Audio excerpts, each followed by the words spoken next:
If you're one of the 2 billion plus people who use the messaging platform WhatsApp, you probably saw a recent warning about changes to their privacy policy. Your data, once kept secret, will now be shared with the company's owner, Facebook. But it seems the social media's giant's troubled history regarding user privacy was enough to send millions to other messaging apps. In Turkey, one homegrown option has become an instant hit, as Haydar Abbasi explains. This is what a global backlash looks like. WhatsApp's 2 billion users have been given a choice: agree to share personal data with its parent company Facebook or delete the app. And it looks like many have chosen the latter. There's been an exodus to other instant messaging apps such as Signal and Telegram. Turkish messaging app BiP is also emerging as an alternative and says it's gained millions of new users since WhatsApp announced the changes to its privacy policy. BiP has more than 65 million users worldwide. The company says it's quickly catching up with Telegram and hopes to reach 100 million users in the next few months. BiP is owned and developed by Turkcell, Turkey's leading mobile phone operator. It promises not to share any data with third parties without getting users' consent first.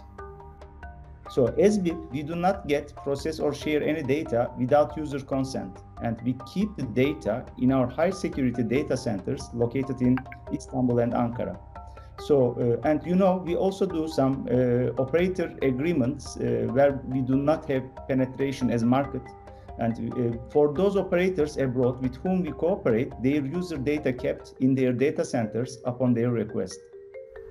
Turkish technology companies are hoping to prove themselves able to provide alternatives to big brand names such as WhatsApp and Telegram. And their ambition isn't limited to instant messaging apps. Despite the coronavirus pandemic decimating businesses around the world, Turkey's tech scene thrived last year. In a sign that Turkish developers are competing with the best in the industry, several companies have been snapped up. In June, American mobile gaming giant Zynga bought the Turkish firm Peak for a massive $1.8 billion, its biggest acquisition to date. Earlier in 2020, Getir, a Turkish delivery startup, made headlines when it received $38 million in investment, $28 million of which came from punters in Silicon Valley. Analysts partly attribute the success of the Turkish startup industry to its young population. Almost half of Turkey's 83 million people are under the age of 30, and more young Turks are choosing to work in digital-related industries. There's also support from the government. In the past 10 years, Ankara has handed out grants and tax breaks worth $50 million to startups. And the government's investment is paying off. Turkey's tech-savvy entrepreneurs are showing they're more than capable of competing with the heavy hitters. Haydar Abbasi, Straight Talk. To discuss what impact this could all have, joining me from Ankara is Ali Taha Koc. He is the head of the Digital Transformation Office at the Presidency of Turkey. Ali, welcome to Straight Talk. It's good to have you on the program.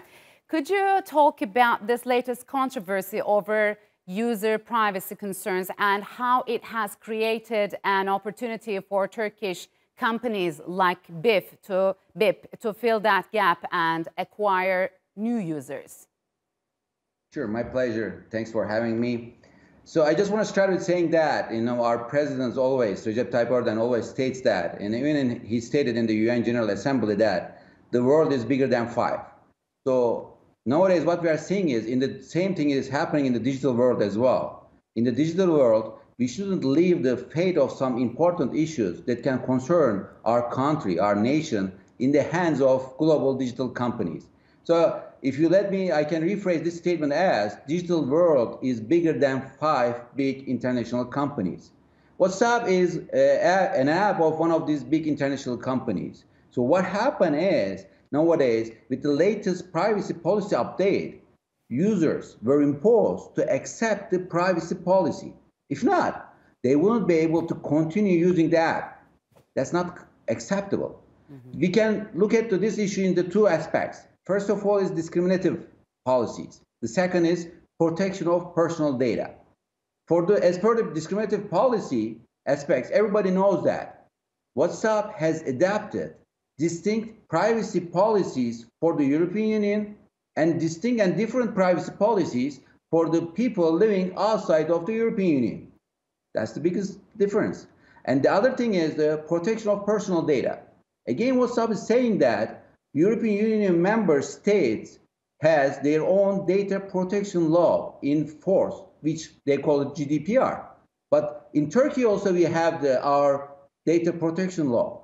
And it is a comprehensive law that can cover all the personal data which are located in Turkey. And then why is this double standard, Ali? I mean, does Turkey need a stronger data protection rule? Because we know that the European Commission fined Facebook in 2017 for privacy issues. So why is that double standard? So that's another thing. So it's not just for the Turkey, but it's just European Union versus the other side of the world. They're just dividing into two, not just it is specific for Turkey. But what we are saying at the end, I would like to emphasize that there shouldn't be any difference in terms of the protection of personal data between the users in Pakistan, Turkey, Germany, Japan. My data is more valuable, or my data needs to be protected better than the others. This kind of perception, at the end of the day, this kind of perception is against human rights. What we say in short is digital data rights of all the people around the world must be the same, and all the data must be protected the same way. So if we could get back to my question, what kind of opportunity this has created for Turkish companies like BiP to fill the gaps? So that's a big opportunity. If you look at the numbers, inside the Turkey and as well as outside the Turkey, in Bangladesh, Pakistan, and India, we are seeing lots of new registration of the BiP users. So, but overall, what needs to be done in this respect is we always state that the data ownership and data awareness. So there are three different stages that we call. Most of the people and the common mindset is pretty naive. What they say is, I don't care if the apps are using their data or not. We need to move from this stage to second or the third stage, we call. The second stage is questioning stage. So nowadays, because of all these issues, people around the world start to question, what is going on? Why these apps are using my location data? Why these apps are reaching my contacts? So this is a nice improvement with respect to data privacy, but it's not enough. The ultimate goal is, which we call it the third stage, is ownership stage. So people need to believe it that the data that they produce belong to them. So it's like your car, your house, your dress.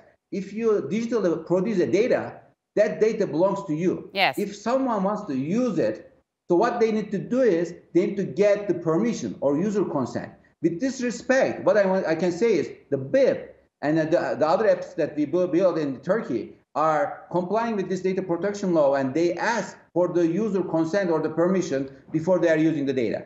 Yeah, so we talked about it. BiP has been downloaded more than 60 million worldwide and won 8 million users from places like Bahrain, Pakistan, Indonesia, Oman, Saudi Arabia. So has Turkey's soft power translated into the tech world as well? Yes, definitely. So what's happening is, so all these companies are talking about that this is a freedom of speech, but the freedom of speech comes with if you have alternatives. So with this Turkish tech companies trying to bring the alternatives. So we are always recommending all the people around the world, if you want to use a social media app, please use more than one. If you want to use an instant messaging app, please use more than one. If you want to use a search engine, please use more than one, because freedom of speech comes with alternatives. So with the BiP, Yani, Dedi, Yay, so with all these kind of technologies, Turkish technologies, we are trying to bring the Turkish engineering power, and we are trying to bring the alternatives to the people for the sake of the freedom of speech. So if you look at the numbers, we can see that around the world, especially in the Bangladesh, in the India, in Pakistan. So and also we are going to use the other soft powers of our TV series in this respect, such a way that we're going to promote more Turkish technology. So how can BiP, let's say, or other Turkish-made products reach beyond the traditional markets we've just mentioned? And where does the Balkans, for example, or Europe in general stand for Turkish tech companies? So again, in order to access to market is so crucial for digital technologies. So that's the reason that currently the Turkish companies are starting to promote different ads and different campaigns to broadcast, because the awareness is also that most of the people are not aware that there is a new application called BiP. So because of that, these companies are trying to promote themselves, because everybody knows these big 5 companies' products. But if you are in a newcomer into the market, you need to definitely do a little more job work. And with this respect, most of the Turkish companies are dealing with the TV series actors or actresses, because they are so more popular in these regions. So hopefully in the future we're going to see some of these ads, which is played by the actor or actress of this famous TV series of Turkish traditional TV series. All right, Ali, unfortunately, we're out of time. Thank you very much for joining us on Straight Talk.